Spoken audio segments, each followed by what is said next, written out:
for the library's YouTube. All righty, and I think everybody said that they could hear me, so that's great. Welcome everybody. My name is Lauren Candidate and I'm the Public Services Coordinator here at Bluffton Public Library.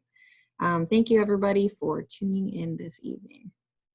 I'd like to mention a few things before we start here. A couple of these things are repeat for most of you. Your audio is going to be muted until the end of the program, but please feel free to use the chat box on your right to type in your questions.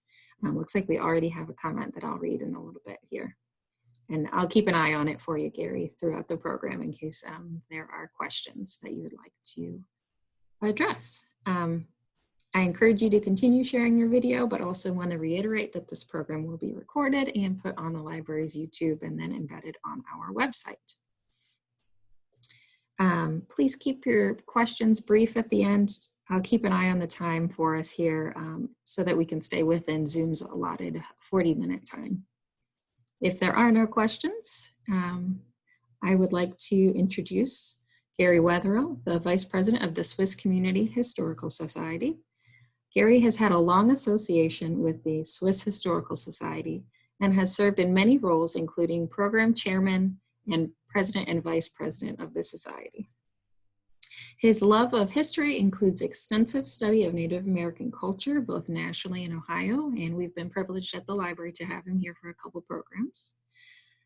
His passion for volunteering also includes years of service at the Etc. Shop and the Boy Scout Troop 256 in Bluffton.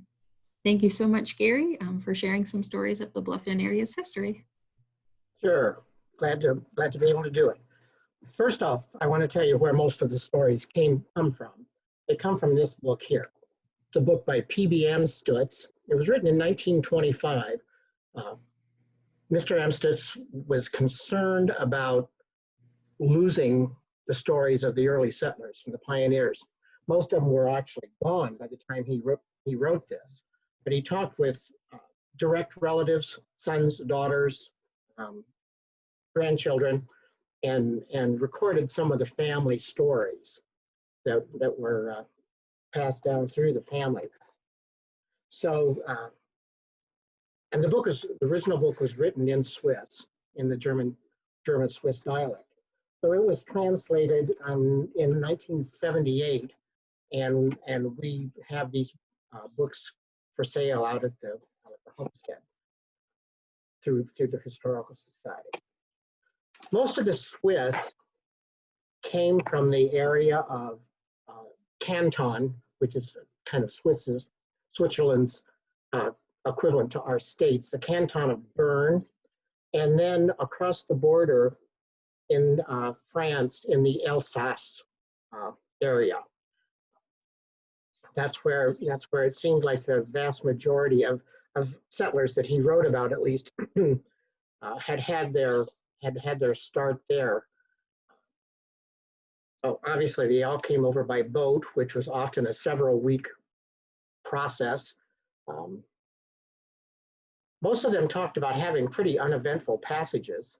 I didn't hear of any stories of bad storms or anything like that. And a lot of them settled in Holmes County and Waynes County to begin with. But the land down there is more rolling, a little more rocky. When they heard about the flat land that was fairly cheap in Richland Township, Ohio, a lot of them made the trek to Ohio and purchased their land. They ended up settling in about an 8 mile by 10 mile section of land between Bluffton and what's now Bluffton and Pandora, and that was known as the settlement. And the reason for settling in the settlement is basically the same reason that we have Chinatown and Little Italy and that kind of thing in a big city, is they came from the same area of Switzerland. They were, by living close to each other, they were able to speak the same language and had mutual assistance as from neighbors and family, as well as the the comfort of living with people who religiously believed the same. Most of them were Mennonite, not all, but most of them were Mennonite. And so we ended up with this section that was called the settlement. When they arrived, the land here was really pretty virgin. Was heavily forested with huge trees. The story goes that a squirrel could travel from Lake Erie to the Ohio River and never touch the ground. The trees were so close together. So it was a pretty virgin territory. One of the things that they first had to do was, of course, begin to clear the land and get ready for farming. We'll talk a little bit more about that later if we have some more time. The land included a lot of wild game, which included deer, turkey, squirrel, raccoon, cougar, bobcat, and most significantly, there were still wolves in the area. And wolves actually figure into a couple of the stories that we're going to be talking about. Some of the occupations that they brought with them from Switzerland were, first and foremost, they were farmers. A vast majority of them. But on the side, they may do things like being a cooper. That would be someone who would make barrels and the wooden buckets and wooden wash tubs and that kind of thing. Mill operators, sawmill operators, teachers, carpenters, furniture makers, blacksmiths. There was a weaver, and there was even one of the early settlers was known for his veterinary skills. So he was who they went to for some of their horse problems, mostly.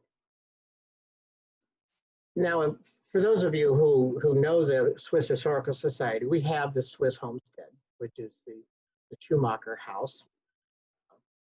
When Christian and Barbara first moved into the area, they bought a log cabin that had already been built and lived in that for several years. And then one of the boys actually built a sawmill on the Riley Creek there. And the sawmill then allowed them to produce lumber versus logs. And in 1843, they built the Schumacher house. So the Schumacher family was huge.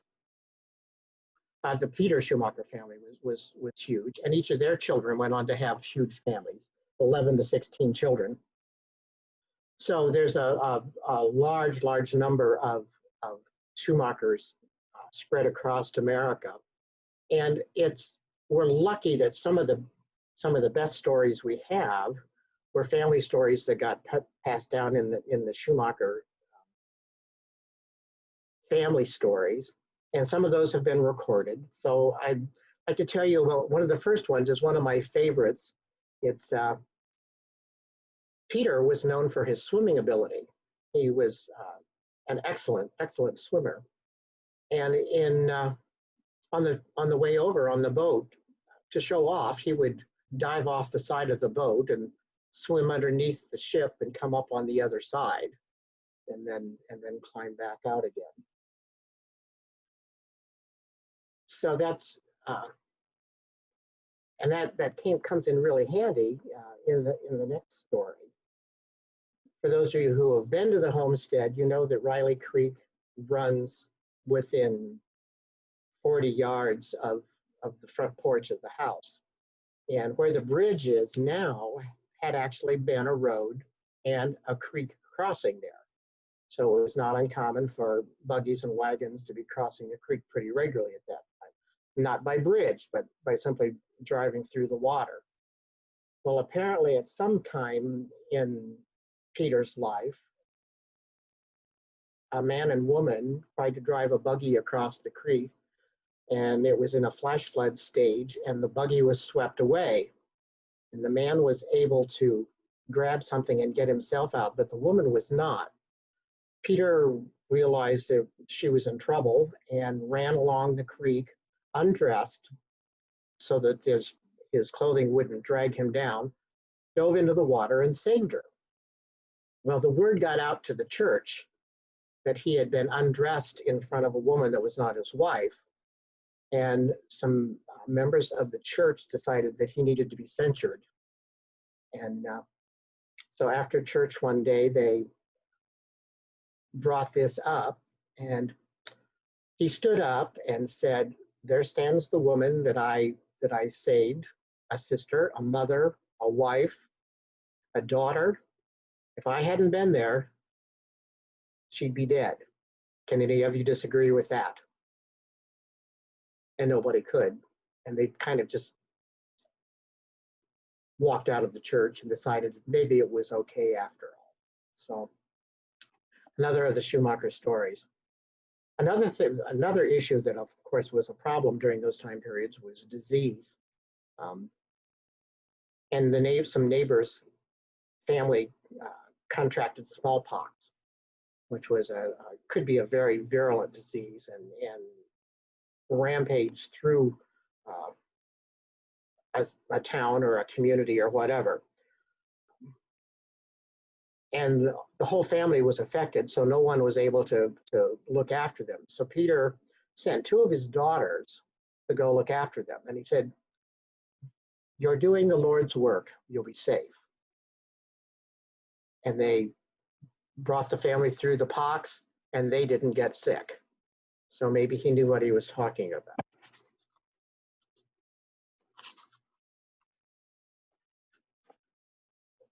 So some of the other first settler stories, Dur Amstutz. Amstutz is a strong Bluffton Pandora name.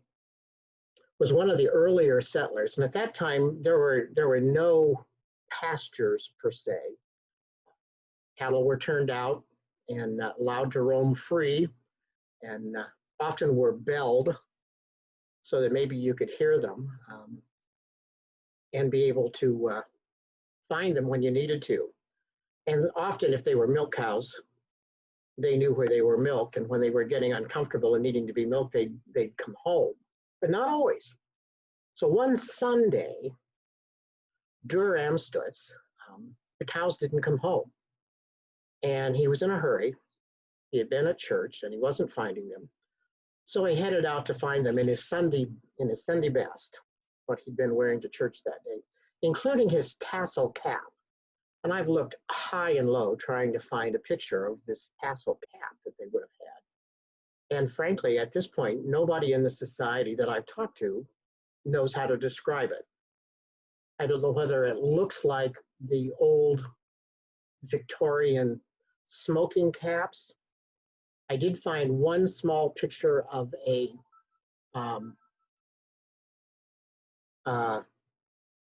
beanie style cap with a tassel on it from Switzerland. But I don't really know exactly what the tassel cap looked like. Anyway, that being said, he was very afraid of wolves and the wolves in the area. So he rode a horse, and as he rode under a branch, he knocked his hat off, knocked the tassel hat off. And he was too afraid to even get off the horse to get down and get it, so he just left it. Well, darkness overcame him. He was lost, couldn't find his way home. So apparently he pulled the horse up next to a tree and spent the night sitting on the horse because he was afraid of the wolves. When the sun came up in the morning, he realized he really wasn't very far from home, so he rode the horse on home. We don't know yet whether he found the cows or not, but he was looking for them.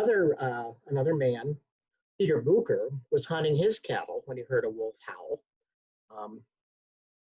And he hadn't brought the gun, so he headed for home, knowing that when the wolves howl, that often means they're calling in the pack. And said he barely beat the wolf to his door, but he did manage to shoot it through an opening in the wall. So the wolves were a significant danger. So now let's see, we have John Geiger. John and his wife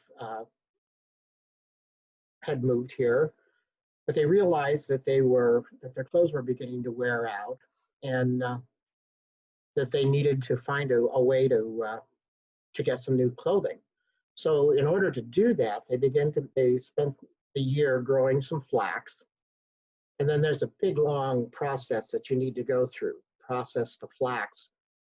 Flax grows like a wheat stalk almost, and it needs to be pounded and retted, meaning it needs to be soaked in water to get part of the fiber away. It's a weeks-long process. And then she spun the yarn, and then she wove the cloth, or then she would need to spin the yarn and weave the cloth. Unfortunately, she didn't have a spinning wheel. So John, knowing that spinning wheels were made in Findlay, walked from here to Findlay, left in the morning, probably wearing his wooden shoes, and walked all the way to Findlay, Ohio, found the factory that made the spinning wheels, bought it, ate a light lunch that he had packed, and then walked the spinning wheel back home. It was a lot harder than running to Kohl's. Then we have another story was David Lugabill. He was a really very, very successful farmer. But in his old age, he was chopping wood and cut his foot with an axe. And it wasn't healing properly and was getting worse and worse. And eventually it needed to be amputated between the ankle and the knee. So he used a wooden leg for several years, did fine with that until his death. But when the foot was amputated, he decided he wanted to bury it. So he asked a carpenter to make a small casket that looked just like a full-sized casket, kind of wide at the shoulders and tapered at the head and at the feet, but it was only 20 inches long. And he buried the foot in his garden. Well, then when he was buried, he was buried in the cemetery. So he may be the only person in the Bluffton, Pandora area that's buried in two spots. There was another woman, and I'm sorry I don't have her name off the top of my head, who was a very large woman. And when she passed away, they built her coffin. Well, the weather was quite hot, and embalming was not a process that was being used at that time. And the body swelled enough they couldn't get the lid on the coffin. So the coffin maker had to add 6 inches to the top of the coffin and nail the lid on before she could be buried. So when the settlers first arrived, well, let me talk about my relative for a minute, John Augsburger. It's only been within the last 5 years that I realized that I was even related to any of the Swiss settlers that had come here. I grew up over in Hardin County. I actually have some of my relatives were on the boat that shipwrecked off the coast, and they ended up in Genera and started the town of Genera. But in looking at some genealogy kinds of things, I found a picture of John Augsburger, and then I found a picture of John in P.B. Amstett's book also. John was a pretty successful farmer, had several children. He was known for his wooden pitchforks that he made. He used a draw knife and some carving tools, and they were quite well liked in the community, and people wanted pretty strongly to have an Augsburger pitchfork. But he was also known for loving his peace and quiet. And unfortunately, at his son's wedding, there was a belling took place. Now, a belling, for those of you who aren't familiar with that, is after a couple is married and has generally gone into their cabin or their house, a group of people show up outside and make all kinds of noise, screaming and hollering and clanging pans and ringing bells. And apparently this rattled John pretty heavily. And as they came around the corner, he smacked the leader in the head with a piece of stove wood, which kind of brought an end to the belling. Everybody ran off into the woods because he didn't know what John was going to do. So John took the gentleman into his house, and they put some liniment on the cut and bandaged his head with some linen, and then began to talk. And then he mentioned that they had a drink of peace. So I'm not sure whether that may have been wine or whiskey or hard cider, but generally they patched things up, and by the time the evening was past, they were pretty good friends again. So that was the story of the belling and the head. Looks like it's just about 6:30, so if you're okay to start addressing questions in the Sure, thank you. chat here. Do you see this comment from Paige in the group chat here? I can read it out loud here. She says, Yeah. "Hi from St. Louis. My name is Paige. Wayne and I are siblings. Our grandmother is a Steiner Schumacher. We are interested in the Homestead Stories, and thanks for doing this." So thank you, Paige. I think I will go ahead and unmute everybody here just in case you guys have questions. Nope, and you might have to unmute yourselves. Looks like it's not letting me. So if you want to go ahead and unmute yourself, it's in the upper right-hand corner of your little box that you're in.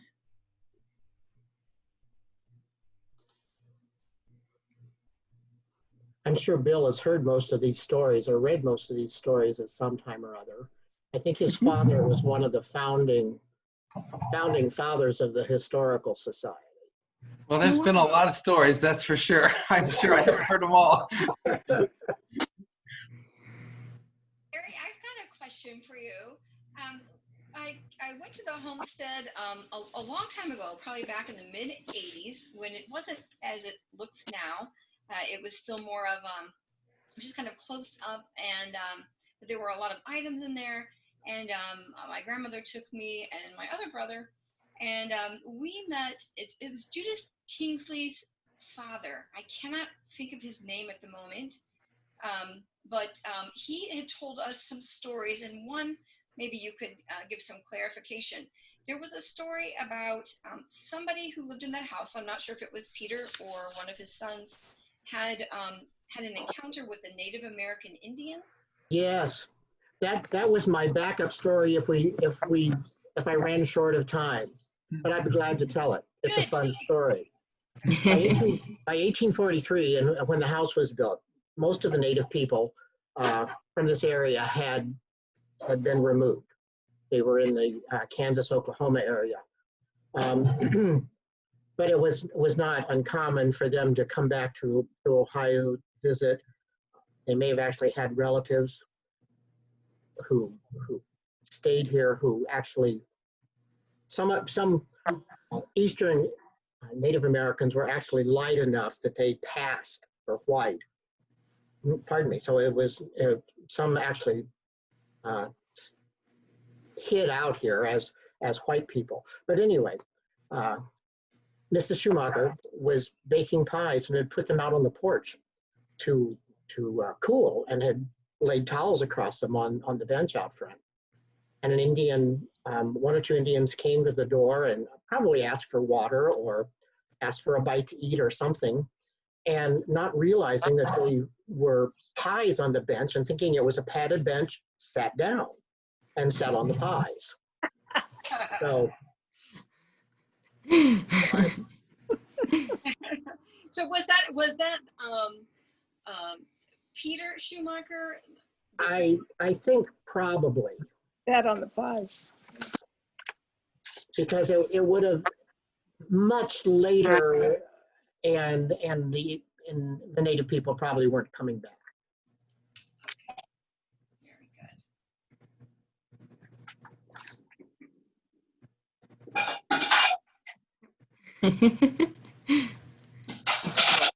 Finishing their dinner there. My father's mother was a Steiner, so we actually might be related to Oh, whoever else has Steiner relatives. yes. The Steiner brothers, I think, had some machinist shop in Lima, and that's Oh, the Steiners that we're from. I don't know. okay. I think Jacob was the one who married Catherine Schumacher, who was one of the 8 kids of the 16, who, I guess the second family in the house, the Schumacher house. So kind of goes down that way. Yeah. Some interesting facts that from that time period. Land sold for $1 an acre. Wheat sold for 50 to 60 cents a bushel. Corn, 20 to 25 cents a bushel.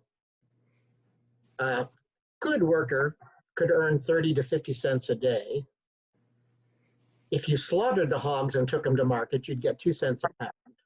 If you took the live hogs to market, it was 1 to 1.5 cents a pound. So those were some interesting tidbits from that time period. How much education did people generally get back then? You mentioned one of the occupations was a school teacher, so I didn't know if it went up to 12th grade or what was typical. I think not. I think generally it was about to 8th grade. Reading and writing and figuring were about what they needed. There was one story, and I don't remember who it was, that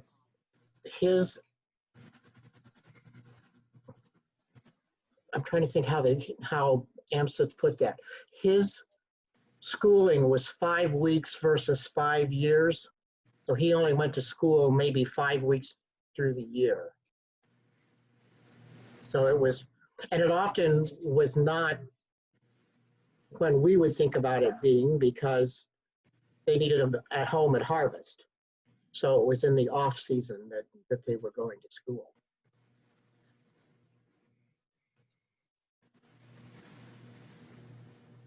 All right. Does anybody else have any questions?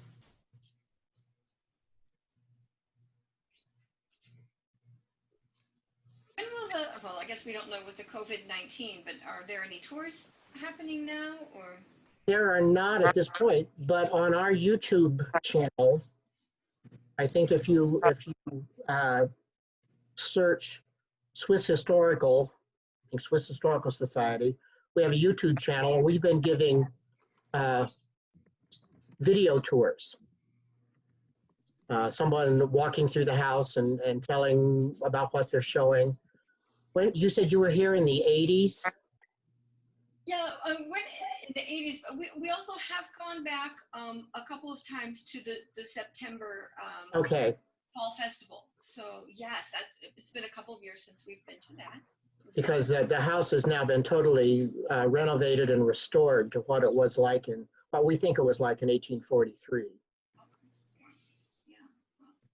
Looks like your YouTube channel is called Bluffton and Pandora Swiss Historical. Okay. Just in case you guys want to look that up. And there is a video posted on the library's website as well, or on our Facebook as well. Yeah. And we're posting more. We're trying to do about one a week. So we've got the garden coming up. We've got some barn restoration we're going to be working on that's going to be coming up. So. All righty. Well, I appreciate it so much, Gary. That was great. Some of those stories are making me laugh. You're welcome. And thank you to everyone for attending. Yeah, thank you. I really enjoyed it. Good to hear. Thank you, Gary. Thank you. You're welcome. Walter. You're welcome. Enjoy. Yep. Everybody have a good evening. You too. Thank you. Thanks. Bye-bye. Thank you.